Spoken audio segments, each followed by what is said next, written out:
The views expressed on the Badge to the Bone podcast, while often accurate and sometimes even funny, are not intended to represent the official positions of any law enforcement, public safety agency, or their employees. So lighten up. This podcast contains mature themes, strong language, violence, and nudity. Okay, maybe not the last two. Listener discretion is advised.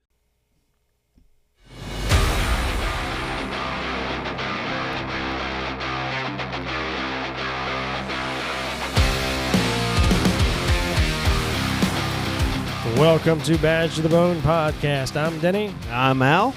and we are back for another episode, and I think you're going to like it. Al, are you ready? Oh, I'm ready. Let's get going. Lots to talk about, so let's jump in.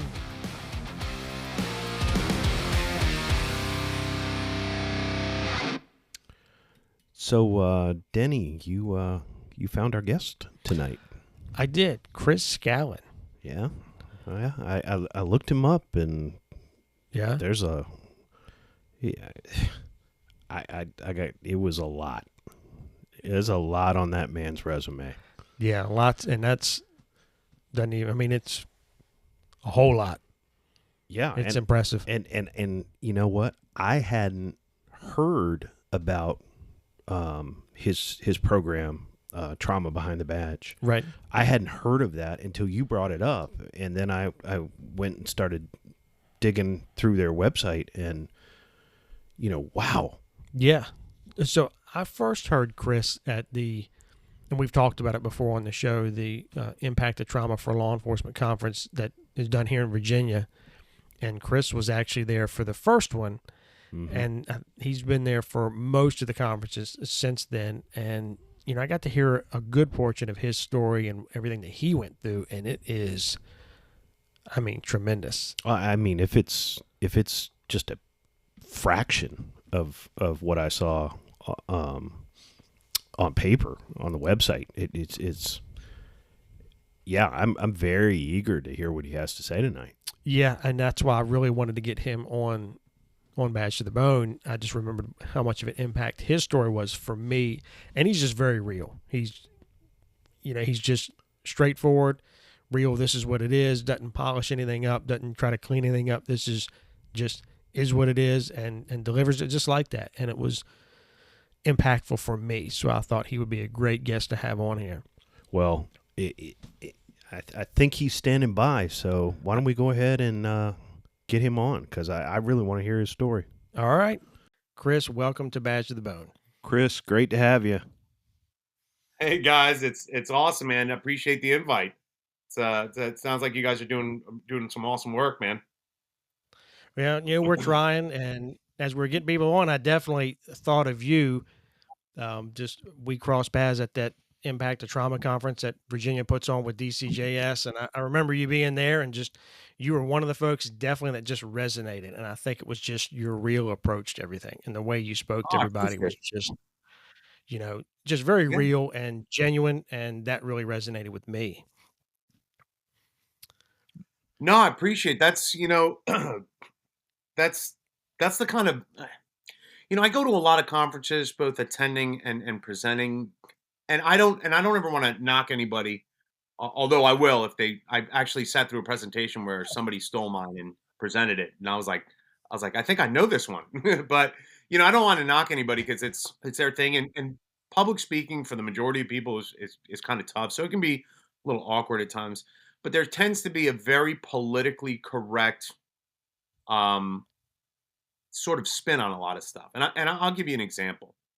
I was asked to present at the Department of Justice, specifically on a suicide prevention um, panel. So I was on the dais, and one of the people that was on the dais is oh God, of course I'm going to Violante.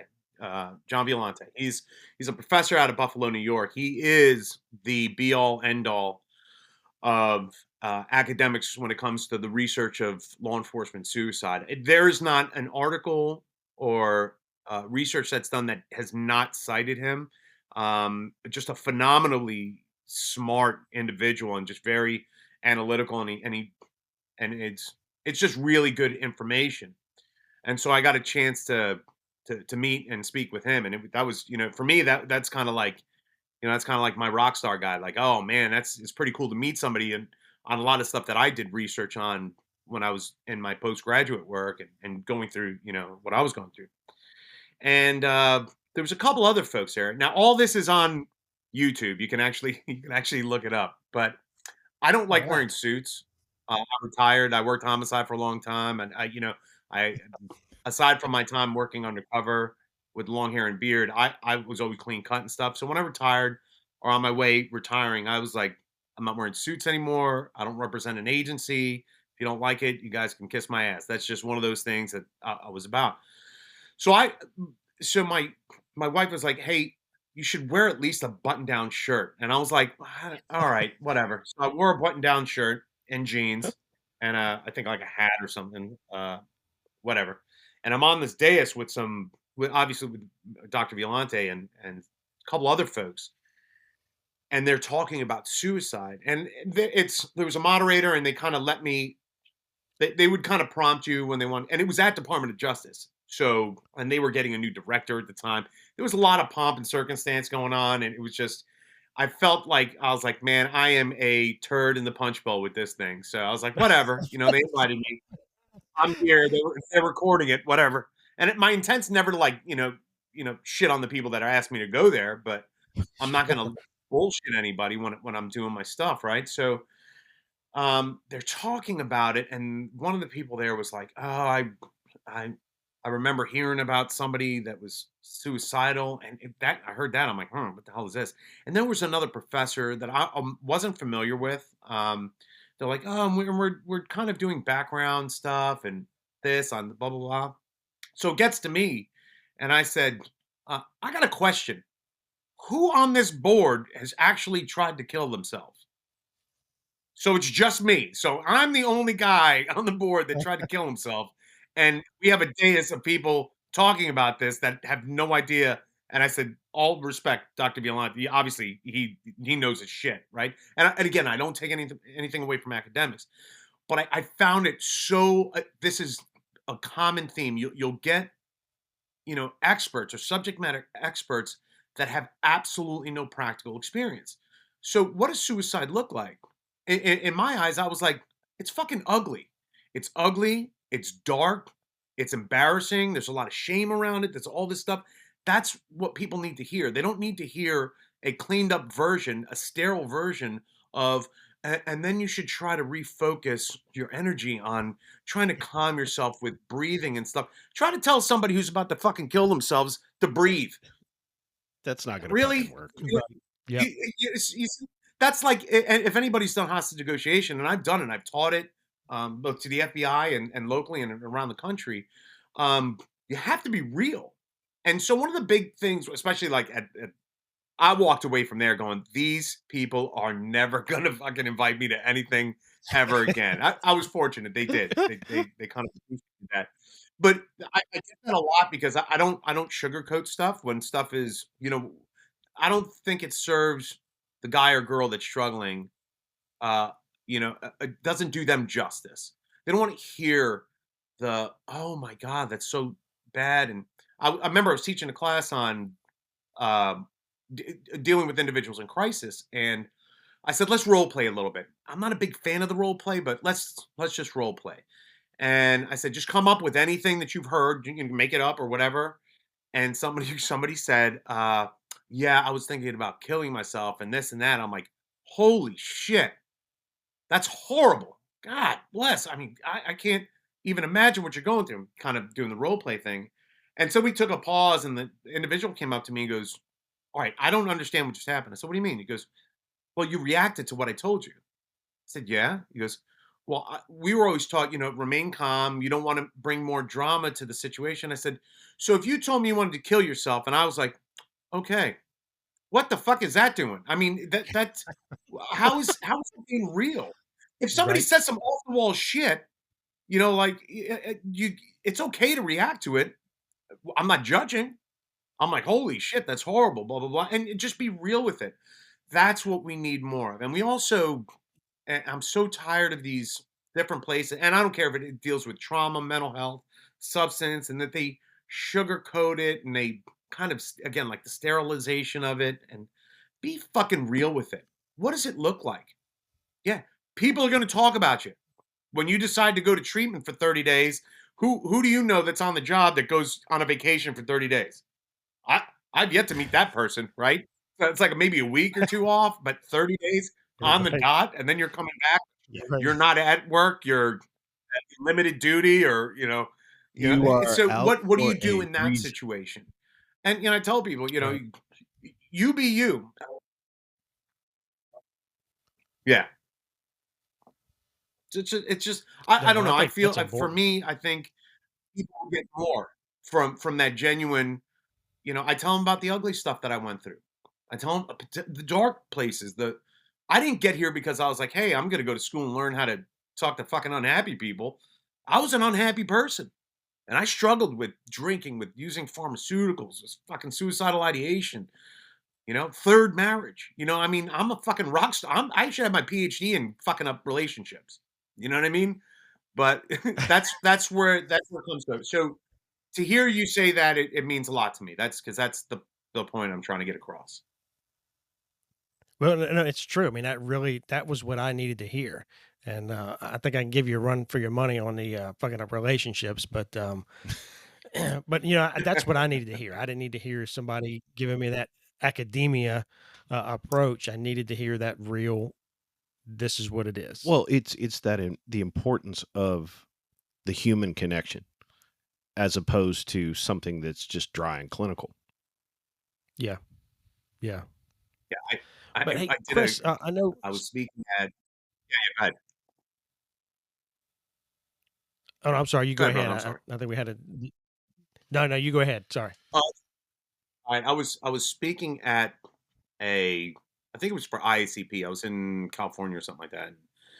There was a project where they were bringing in a lot of the folks from the community activists to talk about this and that and blah blah blah. And this one, I think she was from Oakland. She may have been from Oakland or Compton or something. And she gets up and she quoted Nas, right? And so she quotes this pretty powerful verse of Nas, and I'm like, oh man, she stole my fucking thunder because I quote "Be Real" from Cypress Hill. I'm a kid. I grew up in the '70s and '80s, so that's my jam, right? And she's like, and she goes, "You cops and or pigs or what?" I mean, this. By the way, we ICP brought her in, right? And I was like, "Oh, I love this girl already."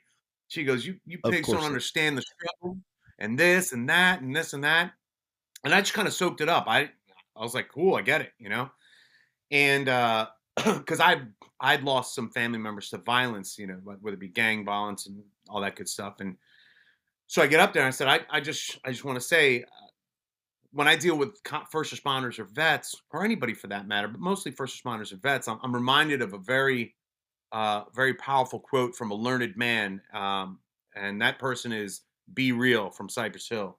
And of course, everybody's like, "What the hell is this cop doing?" Right? And I said, he said this quote that really resonates with me when I'm talking with somebody, and it's, "How do you know where I'm at when you haven't been where I've been? You understand where I'm coming from?" Now, the rest of the lyrics goes into like shooting people and smoking weed, but that's not what I'm trying to get the takeaway from. It's, how do you know where I'm at if you haven't been where I've been? That's the that's the big thing, right? And so I get done doing my thing, and I explain my history with my family members and the violence. I grew up, in Colombia, South America, and then I moved to Brooklyn, New York. So I kind of went from violence to violence. I grew up in Brooklyn where the height of the crack epidemic, and just it was crazy, right? And so I get off the stage thing and I'm sitting down and this girl makes a beeline towards me. She goes, "You have changed my entire outlook on cops." I said, How so?" She goes, "You had the same upbringing that I did." I said, "Do you think I'm the only cop that's had a shitty fucking life or that grew up in violence or poverty? No. We all have you decided to do this. I decided to do this. That's it. We got more in common than we don't." Man, so I sitting down with her, and it's funny because you see all the suits and everything that are on the job, and chiefs and all that. It's kind of sitting in a corner, and it's me hanging out with like the community activists. I'm hanging out with like some of the tribal nations, and the guys from Oakland and Compton and all these, and because that's that's where I fit in, I think, a little bit more. And not that they don't. I think if they just got from behind the suits and from behind these badges, I think there's more in common. So for me, it's about connection. It's about being real. And I tell this to people all the time. If if I don't know how to help you, I guarantee you I know one or two people that does know how to help you, or that has a shared experience that could probably pull from that and that was successful. So that's all it is. It's just fucking talking to another human. Yeah, no doubt. I hope you're still there. Oh yeah, I'm here. Did I'm we sorry. lose you? Okay, so no, No, I'm good. I might have lost you for a second, but you know, man, I think that's man, I really think that's true. I think that Well, connection, that relatable connection, is what it's makes a it's difference. critical.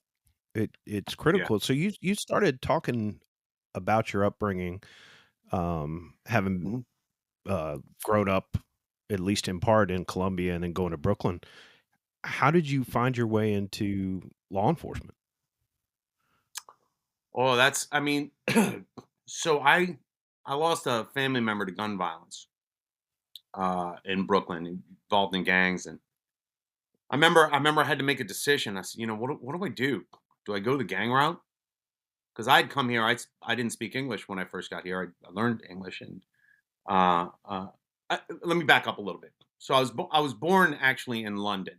My mother was traveling at the time, and then we went back to South America, and then from South America, because it started getting really violent, especially with the Medellin Cali cartel wars and stuff like that. And if you ever want to see an actual depiction of what Colombia was like in the 70s, going into the 80s, watch Narcos, the first one. Oh It's and gosh, Javier, who Jeez. Yeah. phenomenal guy. It's again, it's they use actual footage and stuff. Anyway, so come to Brooklyn in the 80s, and it's again very violent. Uh, Learning to speak the language. I'd learned in growing up, but I wasn't again fluent or anything. So kind of learning that family member gets killed in a gang violence, and I remember I had there was it was I can vision it's like a crossroads. It's like, so what do I do? Do I go the gang route? Because I could have easily done that. I mean, that's it's within my nature to do it, or do I try to help people, right? And this plays a role in, and kind of reflected a lot on this and did a lot of research. And just real briefly to kind of skip ahead is when I deal with folks that are doing a specific job in law enforcement, the great majority of people that let's say work sex crimes have either witnessed, intimate violence or were victims of intimate violence or sexual assault and stuff like that. And for me, I grew up around drugs and violence, and so for me there was no. It makes sense now that why I would go to and work narcotics and then work homicide and all this stuff, right? So anyway, so I go through that, and I decided I wanted to help, so I went and became a medic, um, and so I started working as a medic, and then I worked in Long Island as a firefighter. Uh, after my time as medic, and then I was doing like dual duty over there as well. And then I decided I'm going to join the military. So I wind up joining the military. I was deployed uh, with some pretty amazing people. Got hurt in an explosion. Couldn't do the job I was doing in the military. I'm a gunner's mate by trade, and I was working with some pretty high speed individuals, and decided that I would not re-enlist to go do something.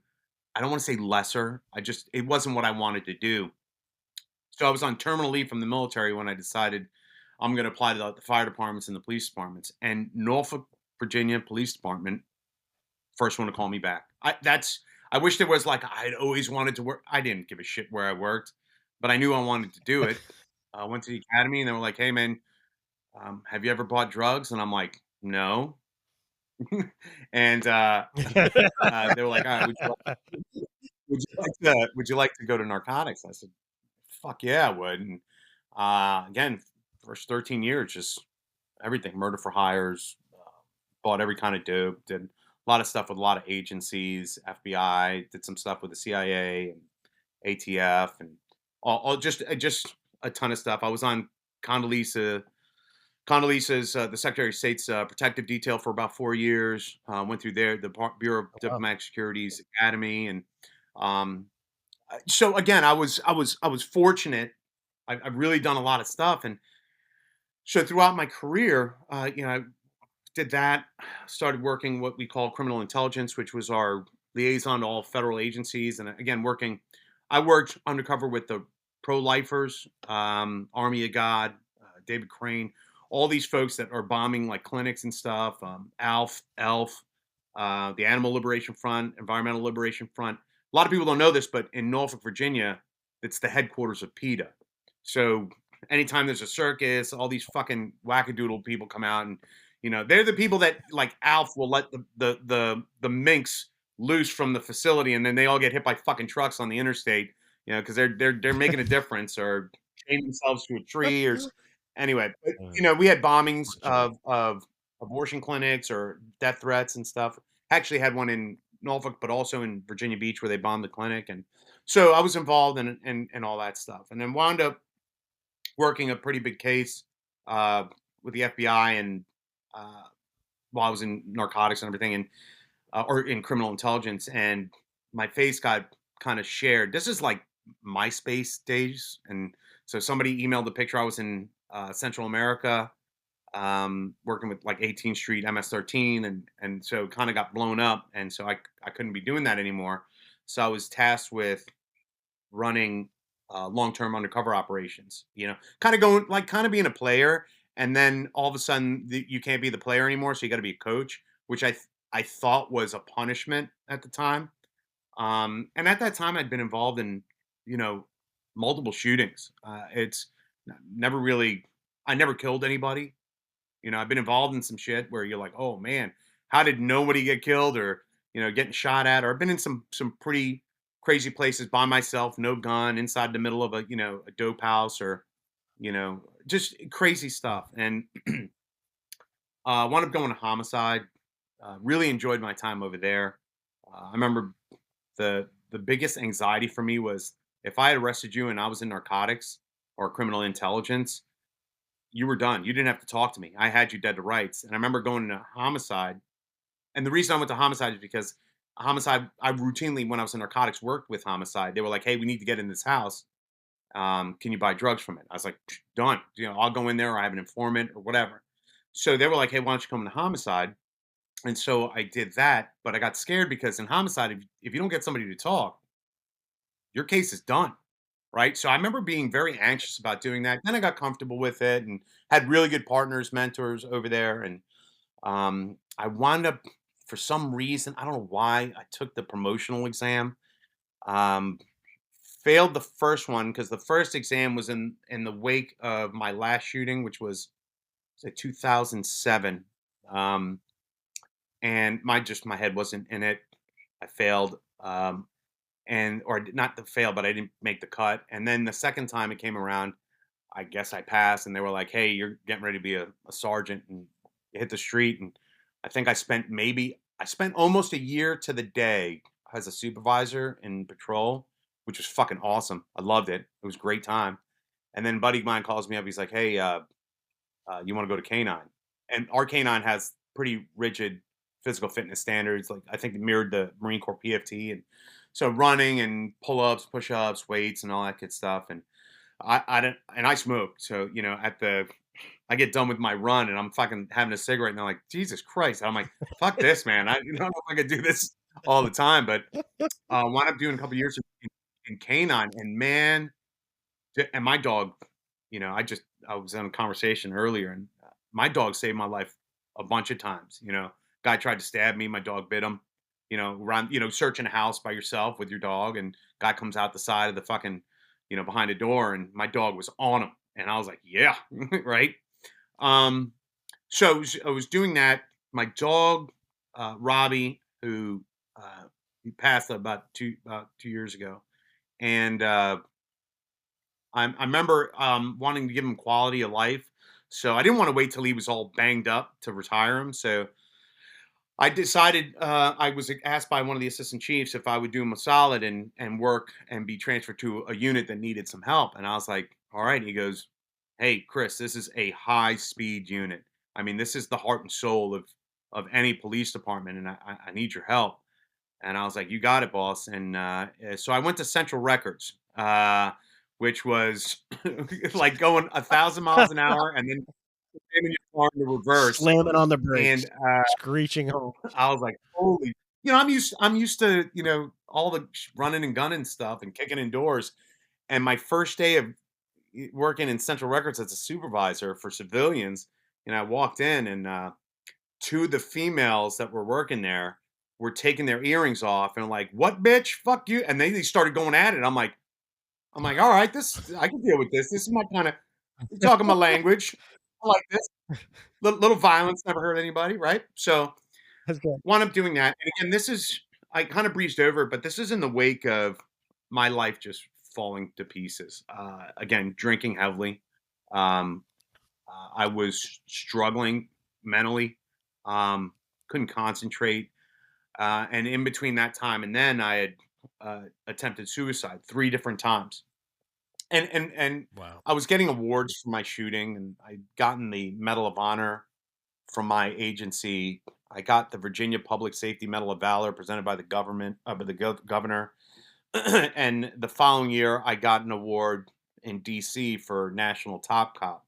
And I remember thinking, why the fuck am I getting an award commemorating the worst day of my life? And I was bitter, just an angry, was a jerk for lack of a better term. And I started working on myself. I got into treatment. Um, I went to a place in the West Coast Post Trauma Retreat in Napa Valley. And I don't know if you know where Napa is, but it's like the wine capital of the world. And I remember it's a 6-day inpatient dry retreat. And I remember stopping at every fucking vineyard and wine tasting. And I rolled up into that bitch with purple teeth, just ready to get my feeling on.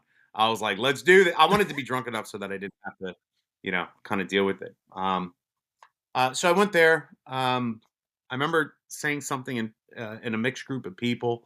I said at my last shooting, I said, I'd wish I'd have been shot. And when you say that in the wrong group of people, you get invited to stay at a nice facility for 72 hours where they take your shoelaces and check your asshole. That's these nice facilities that kind of just and I man, I remember just what has my life come to? What the fuck just happened to me? And I was like, I got to a point where I got sick and tired of being sick and tired. I said, fuck this. I said, if I'm going to take myself out, let me just give it a go. Let me find out what I could do to let me understand what this is. And I started working on it and working on it. And then I was like, you know what? I need to learn more. So I switched my major. I mean, I'd already had my bachelor's in criminal justice, which does wonders for you as a retired person. Like, oh, dude, they're just Right. banging. Yeah, people are just begging you to. You have a bachelor's in criminal justice. Oh, fucking come run this corporation. And That's so the most expensive piece of paper I own. yeah, it's crazy, right? But I got it, and I said, you know what? I want to work with people like me who are struggling, who I don't know how I didn't, kill myself, and I wanted to help people.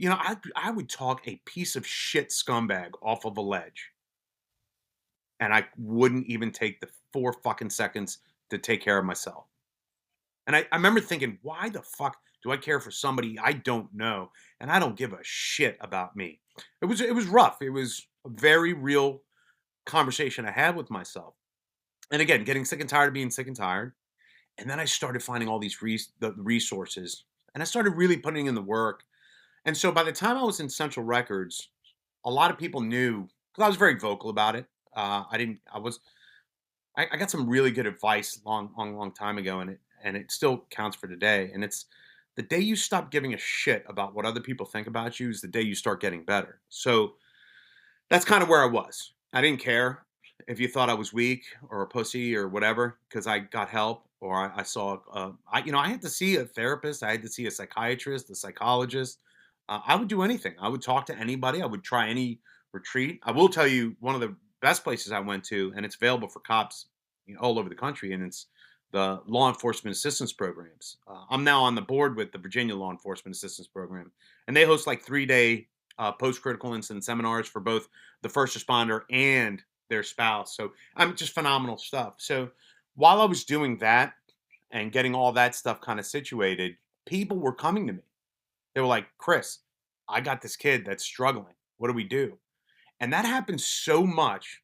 I said, what the fuck am I doing? I said, you know what? I'm going to start a program for our agency. And I got to give props to where I got it. I looked up the oldest peer support programs in the country.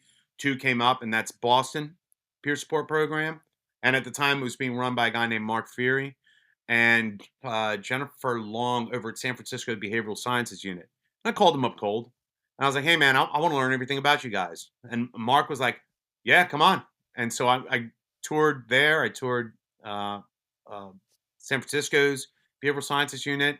And it's funny, I was walking around in Boston, and every time Mark would like walk by something where he had like stacks of paper and shit, I would like steal them, like right, like taking all his shit. And he caught me. He's like, "What the fuck are you doing?" I'm like, I just was taking." He goes, "I will give you all this shit. You don't have to take it." I was like, "Oh, I'm going to steal some shit while I'm over here." So, but yeah, no. So Mark, Mark and I, friends, to this day. He's you meet a couple people along the way that in your journey in life and in work, um, that really kind of guide you. That they act as a push towards your rudder to put you in the right direction. And for me, Mark was that. Obviously, my family and my friends. Uh, I had one friend, one of my partners in narcotics. He'd never heard my shooting story, and I asked him. I said, "Hey, why'd you never ask?" He goes, "Because everybody was fucking asking you." And he goes, I figured if you wanted to talk about it, you would talk about it. Man, it's those kind of things where you take stock and there's people that are just curious for the sense of being curious, and there's people that actually give a shit about you that will sacrifice their curiosity to make sure that you're okay. So people like that, and it came full circle. One of my favorite movies is Rudy, and I've seen a bunch of different things where Yeah. he does interviews on how he had these mentors, and I just remember just really jiving with that, and just it kind of made sense. And about a couple years ago, I was asked to speak in Branson, Missouri, and I'm sitting in there, and there's like a little green room, and kind of prepping for this stuff, and in comes this little guy. He's wearing a Notre Dame jacket. And I said, "What the?" I said, "No, it's fucking Daniel Rudiger." As I live and No breathe, walked into the fucking room. I said, "You have got to be fucking kidding me." I said, "Rudy." He goes, "Hey, buddy." And we were both in the Navy, which was interesting. I didn't even realize he was in the Navy. But I said, "What are you doing here?" He goes, "Oh, I'm one of the speakers." He goes, obviously the keynote. I was like, "Oh, so I guess I'm not the keynote." Just fucking around with him. Man, so and again, we spoke briefly, and I remember telling him, I was like, "Man, your story, although I didn't play college football, right? I did my own thing, but when you talk about all the people throughout your struggles that kind of are there for you, it just really resonated with me. It was a great time. And like an asshole, I took like 300 pictures with him because he's like, "We're done." I was like, I get it. Listen, I'm embarrassed for myself too, but so I wanted to take that drive and start helping these guys and girls that were struggling. And the best way to do that is because people are scared to kind of come out and say they got an issue. When you come out and you're like, "Hey, I'm Chris, and I've been fucked up, and I've been hung out, and I've done horrible shit, and I felt horrible, but I found a really nice place now." They kind of gravitate towards you, and you feel an obligation to be giving them proper information. And I pride myself on I never give resources that I haven't either personally used or I'm not that I'm specifically intimately involved with or know about, because I don't ever want to tell somebody to do something and then it fucks them up, because that would bother me. I would take ownership of that, and that resonates. And I've worked at facilities, in my retirement, where the doctor will tell them to do something, and the doctor come to me and be like, "Chris, when you run a group or you do one-on-ones, can you talk to this person?" And I was like, "Yeah, sure." So I give them advice, and the guys are like, "Yeah, that's what the doc said." I'm like, "Well, why didn't you fucking listen to the doc?" He's like, well, it sounds better coming from you. And I'm like, oh, okay. All right. That makes sense. So that's kind of where we were at. But So, you talked about how you had 3 attempts, suicide attempts. yeah. Were those things that did you share that with anybody? Did anybody know about that, or was that just something you kept to yourself? Oh, I definitely kept it to myself. I was actually very strategic and and this when I talk about like the suicide stuff, this is kind of what rings true with a lot of people or familiar with a lot of people. I was very concerned with not doing it in a place that people that knew me, like in a home where they would have to, you know, either the big thing, clean it up, or do it in a familiar place where they would have to always remember that. And I would, or is it a holiday? Or are we close to a holiday? Like what would get ruined? Like that's what I was thinking about.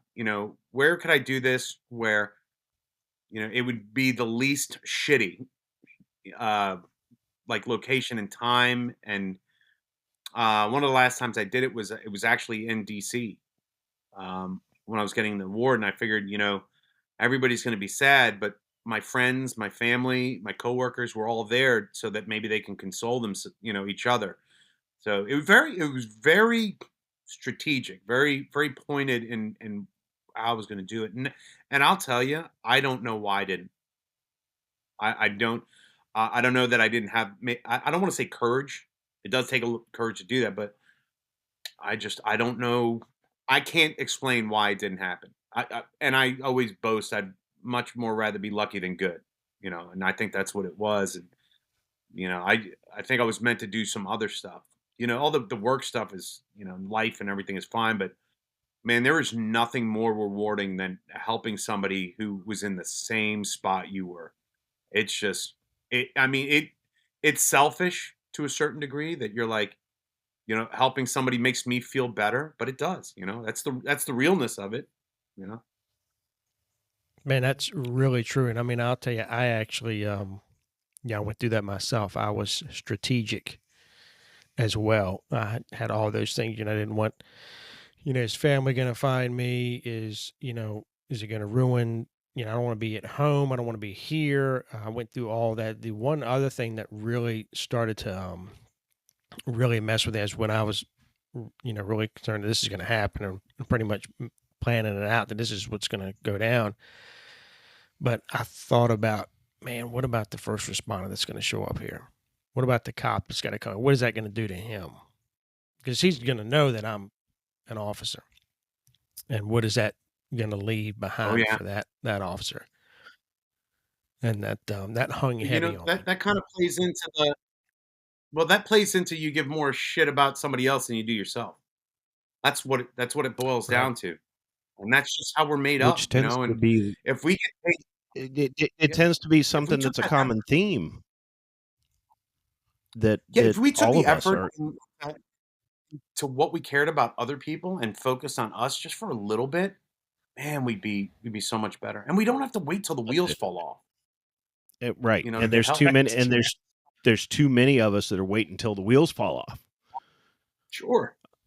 Sure. Yeah. So I was. as you were going, yep, as you were going through everything, did you feel like you were getting support from your agency? Fuck no. No, I had a Uh, lieutenant call me and ask I kind me, of knew the answer. I just wanted to hear it for myself. no, no, man, I had a lieutenant call me after the shooting goes, because I had taken off. We had a 3-day admin where you had to go get checked. By the way, seventh shooting, the only time I ever talked to a psychiatrist or psychologist. But he called me up and he says, hey, how long are you going to milk this? The Wow. what? How long was I going to milk it? Holy sh- How long was I going to milk taking off? And I got to the point where I was getting my partner would pick me up and drive me around till I sobered up enough to walk into the office. That was my existence. And then I'd get Tic Tacs and gum and stay the fuck away from everybody. And then at the end of the day, I would leave, go to um, like a bar or something, and then just fuck off, watch TV, and drink. That was my existence for quite a while. So, and that was in the wake of a divorce too. So I mean, it was all sorts of. I joke that nobody ever has one problem. You know what I mean? Like everybody. I'm still looking for that first responder vet that has just one problem. It's usually finances, it's relationship, it's work, it's just everything, and it all happens at once. And another thing, nobody ever goes into crisis at noon. They always fuck off at like 3 or 4 in the morning when that shit falls to pieces. That's so true. That's so true. Very inconsiderate. Yeah, shitty, right? So that lieutenant's like, quit fucking around, get back in the office. Yep. Where did it go from there? Oh man, again, I wound up just kind of hiding it very well, kind of plugging up some holes mentally, and just kind of pushing on. And I kind of had to get the help on my own. I will say this: I had a captain. This is this is an interesting story, but kind of speaks to where I was at and where they were. But I had a captain who he legitimately gave a shit, and I think it's because he was involved in a shooting as well. And he set up, and I don't use names specifically because it's a shitty story for them, but I got sent to Virginia Beach police department. He goes, "I need you to talk to somebody." So I was already pissed off that I had to be sober enough to walk into the fucking precinct to talk to some chooch who wanted to talk to me about shooting or what. I was like, whatever, man. And so I go into the precinct, and they're like, "Can we help you?" I'm like, "Yeah, I'm Detective Scallon. I'm here to see so and so." And they're like, "All right, hold on a second." 45 minutes I waited in that fucking lobby. I was, man, I was pissed walking in there. I was at like level 10, right? So this guy comes out and he's wiping his mouth because he had been eating lunch. And he's, "Oh, okay, you're here. Yeah, come on back." And I was like, all right, let me do it. And the captain set this up. So I go sit in the room, and it was I remember it being like an oddly big, like roll call room, and it just felt weird. But it was me, him, and this female that was in the room, older female. And this guy says, "Hey man, I know what you're going through." Now at the time, nobody really talked to me about that. And I was like, "Oh shit, really?" I was like, "You were involved in a shooting?" And he goes, "No, no, no, but I know somebody who has." I'm like, "What?" And I said, "All right, and who the fuck are you?" To the lady, and she goes, "I'm Doctor So and So." I was like, "Have you been in a shooting?" She goes, "No." I said, "Well, you can go fuck yourself, and you can go fuck yourself." And I left. I get Oh, maybe like I get like maybe 5 minutes down the road, and my captain calls me up. He goes, "All right, so I understand it didn't go so well." I was like, "Fuck those people. This sucks. This is bullshit." And to his credit, he goes, "All right, all right, all right." Rather than getting mad at me, which he had every right to, because I was a dick, right? But he goes, "Give me a chance." Now I will mention this guy's name, uh, because he's probably the main reason I'm still around. And I think he retired as a lieutenant with the Chesapeake Police Department. His name is Mike. And just a real quick background. I got in a divorce. My house that I was bought out of is in Chesapeake, Virginia, or was in Chesapeake, Virginia. And one of the I'm again, as a New Yorker, I hate a lot of the Southern shit that goes on here. And the biggest one I don't like the taste. Is Chick-fil-A, and I hate fucking sweet tea. It's gross. It's disgusting. I don't like it. Right.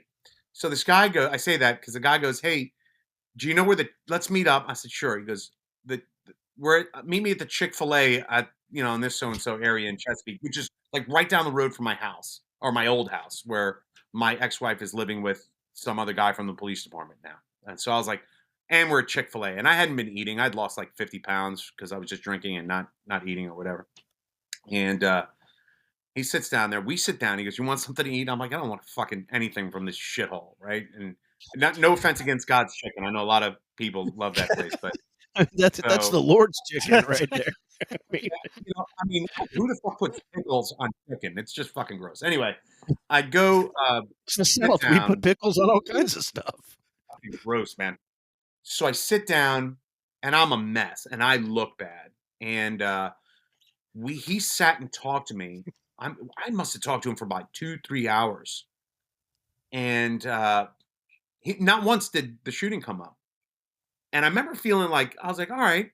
He goes, listen, Chris, I'm not a doctor. I'm like, yeah, no shit. You're eating at Chick-fil-A and you're dressed in uniform. By the way, he was in uniform. We were sitting in a Chick-fil-A.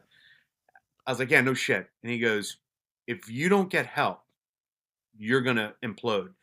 And the guy I was talking to, Mike, um, he had lost his partner in a bank robbery. His partner was killed. So out of the gate, I had a rapport with him. I was like, he gets it. He had a loss, and I said, interestingly enough, this is the longest I've talked to anybody, and we didn't talk about the shooting. He goes, why the fuck would I talk to you about the shooting? He goes, you probably talked to everybody at nauseum about all this shit. And it was like the first like relief. Like we were talking, I don't even know what we were talking. It was stupid shit, whether baseball or whatever. But I remember when he gave me the advice, he goes, you need to get help. And I was living in my friend's above his like garage, and he was constantly having parties, and which was fit perfectly for me to be drinking and everything. And I was downstairs, and a buddy of mine who on the department who shot and killed somebody as well looked at me, and we're in a party, right? It's everybody's drinking, having a good time, and he's like, "Dude, are you okay?" And I'm like, "Yeah, man, I'm fine." He goes, "Dude, you look like shit." Like first, everybody else kind of tiptoes around it. I looked like absolute garbage. I'd gone from 250 pounds to about 190, 195. I'd lost a ton of weight. I wasn't eating. I was just drinking every day. And he goes, dude, you need help. And I'm like, whatever, man. He's like, no, call this guy. Now I figured this guy had gone to, if this guy trusts this person, I'd go to him. And I wanted to go and see this doctor over at, in Portsmouth over at Churchland Psychiatric Associates, which is, it was weird because when you walk into the office, the left, if you make a left, you're an inpatient, which I've been there. I don't like that. So I used to get very anxious, and I walk in, hug the right side of the wall to go. I'm just visiting, like in Monopoly, you're either in jail or visiting. I was like, I'm just visiting. I don't want anybody to take the Kool-Aids, right? So I go to the right, and I took stock of where my life was, and I'm sitting there, and I'm like, I'm looking at this guy who's fucking obviously out of his mind, talking to nobody, but he's having a conversation. This other guy is like licking the fucking seat, and this other guy, and I'm like, what the fuck is going on? Blah, blah, blah. And I realized I was talking to myself in the waiting room of a fucking psychiatric facility. And I'm like, holy shit. Okay, maybe I do belong here. And, it was one of those things where you're like, I guess that is what it is. And I remember thinking, I don't want anybody to know that I'm here. And of course, the doctor comes out and goes, Scallon. And I'm like, God damn it. Like, why would you call my name? And I sat in with him, and he goes, Chris, I'm not a cop. Never been a cop, but I've treated tons of cops. And so I was like, okay. So I started talking to him, blah, blah, blah. And he yawns, and he's like, okay. I'm like, hey, man, am I boring you? He goes, oh, you're saying something? Oh, if you want to talk about real shit, like why you're here, I'm all in. But if you want to just blow smoke up my ass, I'll take your money. And I'm like, hey, wait a minute. Aren't you supposed to be nice to me? He goes, that ain't my job. And I'm like, holy shit. So he got me talking, and he got, and I needed some help with some medication and kind of tapering it down, whether it be anti-anxiety or antidepressive medication. And wind up getting diagnosed with acute depression with suicidal ideation, post-traumatic stress, um, and later on got diagnosed with a traumatic brain injury from the military. And I remember thinking, wow, this has a name. I got it. It sounds weird, but I got excited. And in the same breath, I was like devastated. I'm like, fuck yes, this is something. And I'm like, oh shit, that means I have something, right? Like struggling with something. And I remember it was a weird kind of feeling, both happy and sad at the same time. But that was it. That was the beginning of me just like whatever it takes, man. Whatever I got to do, whatever stupid shit I think is stupid, I'm just going to do it 100%. And I started getting better. And that just kind of rolled into, creating the unit over in the police department. And I founded the unit and kicked it off. And my predecessors just ran it up and took it to the next level. And it just, again, it took me in a different direction. And I chose to kind of spend the rest of my time on this rock, just trying to help as many people as I can, or at least connecting with them, because you can't help everybody. And if telling somebody my goofy ass story kind of helps them in some way, or helps them reach out, I'll tell my goofy story all day long. That's an easy thing to do. And just being there for somebody. And it's the sad thing is, not sad, but you really don't know how many people you help. And then occasionally somebody will come out, and I was teaching something, certification course, and a guy comes up to me, hands me a little package with like a business card. Normally I get somebody will hand me a coin. I love coins, whatever, but they'll hand me a coin. And I got the coin and put it in my pocket. At the end of the class, I took it out, check it out, and it was a business card with a bullet. And I'm like, and before the individual left, I'm like, excuse me. And I said, what is this? He goes, I don't know if you remember, but you talked to me for about 3 hours on the phone. I said, I talked to a lot of people. So I said, when was it? And he was like, oh, it was this time, this time, this time. I was like, oh, yeah, yeah, yeah, yeah. He goes, that was the bullet I was going to kill myself with that night. And I was like, so why are you giving this to me? He goes, that's a token of appreciation. I was like, all right, I was hoping you didn't want me to do it. Like for me, like here, do you take this bullet, you piece of shit? I wanted to make sure that the meaning was understood. So it, like, little things like that'll happen. Or somebody like years later will come by and be like, hey man, I was struggling and I didn't say anything, but I heard what you said and I started doing this, this, and this. And I mean, I talked with the guys over at Trauma Behind the Badge, Raul, Doug, and Chris, and Karen, Doug's wife. And um, that's our goal, man. Just one person, just to help one fucking person and stop all this other bullshit and, you know, this posturing like I'm great. I have a great story, and just fucking help somebody, man. Because we eat our own in this industry, and even outside of Yes, it, we and do. inspiring. And there's so many people capitalizing on first responders and veterans that it's just fucking disgusting. And for, if by chance I get to help somebody, and again, if somebody, because these folks help me constantly, I had a guy with no fucking leg, got blown up. I was doing a group, and I remember I hit my pinky, like my toe on the bed when I was going in to do group work, and I was complaining about my toe hurting. He goes, "Oh no, your toe hurts? Guy's got no legs." And he was making fun of me. I was like, "What the fuck is wrong with you, man?" He's like, "Oh, I'm sorry, your toe hurts." Yeah, so that's that. Uh, I guess I'm really impressed that you got this up at your agency.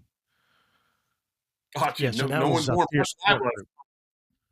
Yeah, I didn't. I asked for $10,000, and I'll tell you how I did it, because a lot of people always ask me about that. Um, the chief, I said, "Can I have a meeting with the chiefs?" And it's super easy to start a new unit in an agency that's understaffed and cutting programs and doing all this stuff. So I was like, they're like, "You Yeah. got 15 minutes, and you have maybe one, or you do a presentation." So I had a 3 slide presentation, and I said, "We have a bomb squad." I was in line to be the supervisor of the bomb squad, and I wound up doing this other stuff. And the guy that got it's a phenomenal guy. He's great, great, deserving of it. But I used that as an example. I said, "How much money do we spend on our bomb squad?" And I'm hundreds of thousands of dollars for training and all this stuff and equipment. Got to buy the fucking robots and Johnny Five and oil and whatever, right? I said, "How many fucking bombs in the last 20 years have we had?" We blew some douchebag's book bag up who left it outside the mall, and we found a fake pipe bomb. That was it. Last 20 years. And we are spending hundreds of millions of dollars, right? Okay. In the last 20 years, same amount of time, how many cops have killed themselves? And at the time, it was 12. And it is hard to say no when you put that out there like that. And so they said, "Well, what do you want?" Mm. I said, "I want $10,000 to start this program, and I want my own thing, standalone. And they were like, do it. And oddly enough, the chief came up to me when we were done. He goes, I'm going to do this, but I don't believe in this shit. I think people should just suck it up. And I'm like, well, thanks. Oh, God damn. So I took the $10,000 and I hired 2 speakers for 5,000 apiece and came back with them like the next month. And I'm like, all right, I need 20,000. And and then I started getting grant funding. And so it worked out pretty well. Um, Again, more lucky than good. But yeah, it just kind of kicked off. And I started getting calls from assistant chiefs, captains, lieutenants. They're like, hey, man, I don't know how to deal with this, or what's going on with this, or if there was a shooting, or if somebody hurt themselves, or we had a suicide, or, another bad incident. They were calling me. So it started really working. And when I left the department, it's only because it was for a job working at a mental health facility, to help first responders and veterans. So I had to go, but Rich Creamer, who does a lot of work, and I've worked with him. I think he works over at Lighthouse now, but he did a phenomenal job. Listen, we went from it was me and this guy John who was in recovery, and now he's a counselor. He's a substance abuse counselor at a huge facility, and he just retired. And he was a combat medic and in the army, and it was just me at one point for a good year or so, and then I got John in, and they're like, "Why do you want a drunk there?" And I'm like, "Well, who best to talk to drunks than another drunk, you know?" And then Yep. I left, and then Rich came in, took over. Now they bought they got a therapy dog, goes to roll calls and all this stuff. And then when Rich left, because he just left, and they got some other folks coming in to do the work. They set up a whole wellness program where there's a fitness center, there's you know a float therapy, there's chiropractor, there's holistic healing, and it's part of the contract for both the fire and the police department. So listen, from the days of me sitting in a broom, literally a broom closet, they moved the janitor stuff out and put me in there. Uh, to now they had their own big office, and it's nice to see that it had grown, and they become somewhat of a leader in the mental health and first responder industry. So it's just pretty for me. It's an attaboy. I appreciated that. I'm genuinely impressed because Denny. I mean, up our way. Yeah. Can you think of anybody who's got anything that is even remotely close to that? I cannot. No, I mean, I know Chesterfield's working on it. They're getting better. I mean, they have a peer support team, and and they're getting better, but it's still got a little ways to go. But I think the chief there does embrace it, and I think they're looking at trying to create a whole wellness program. I do think they are looking at it. That's the last word I got, that they're looking at creating that whole total wellness program. So that's encouraging. Yeah, it's what you're talking about is it's like a totally different planet from anything I've heard of. Yeah, but you know what? before I'll tell you at this. an agency. And I talked to a lot of agencies. You're not. Most agencies don't have something like that, and they're like, yeah, we don't. I'll talk to somebody. They're like, we don't even have a peer team. I was like, let me ask you a question. If someone came up to you and asked you for help, would you help them? Yeah, you got a fucking peer team. It's maybe not formalized, but you got a peer team.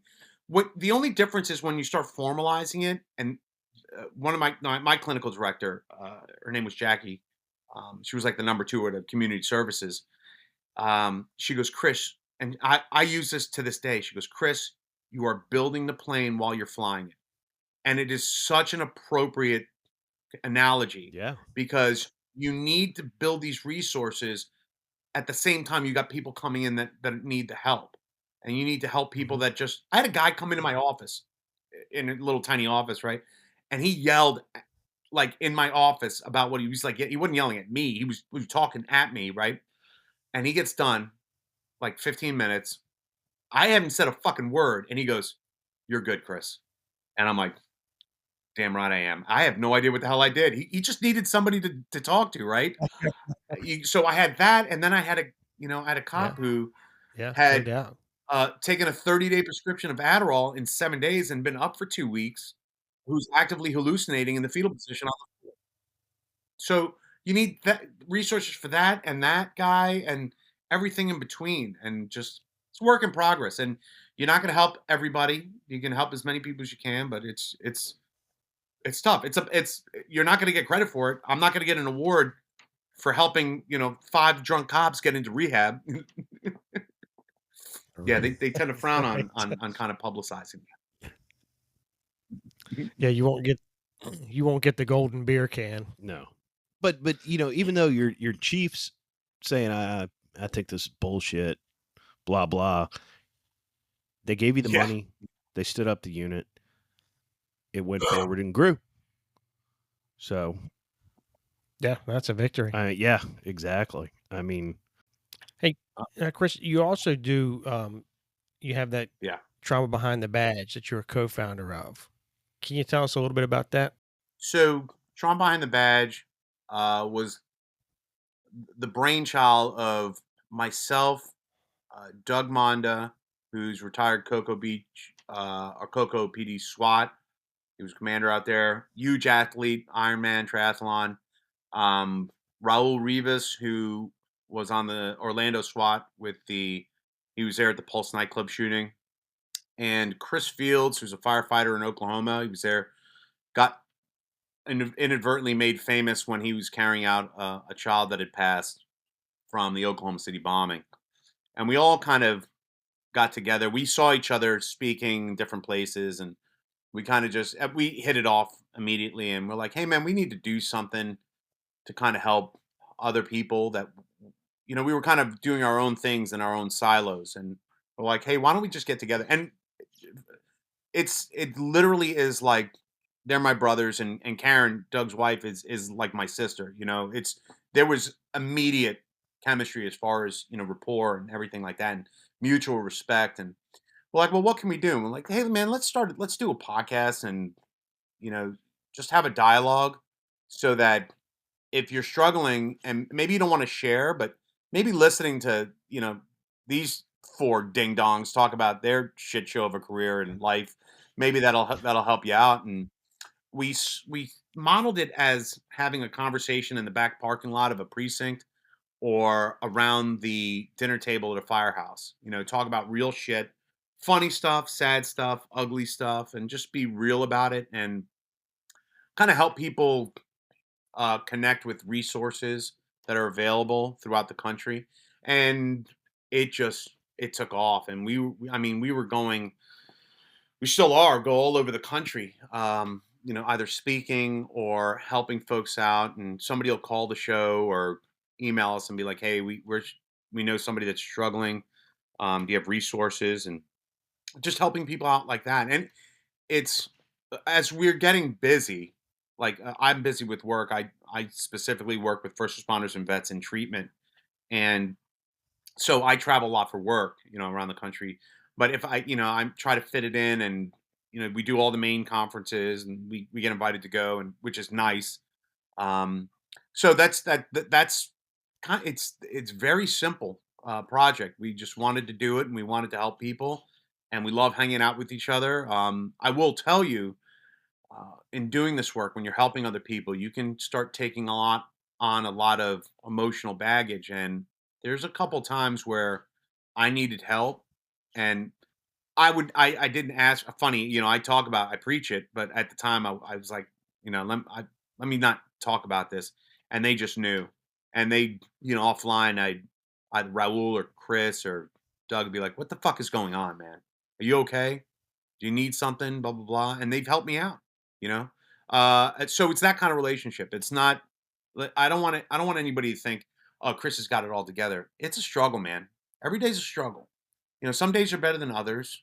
I like helping other people, but there comes a time where sometimes, and I said this on a previous show that I was doing, that our desire to help people is often outweighed by our inability, and we can kind of overextend ourselves. So I mean, I speak to my friends, very honestly, like, hey, man, there was a time where I was like, I can't do this.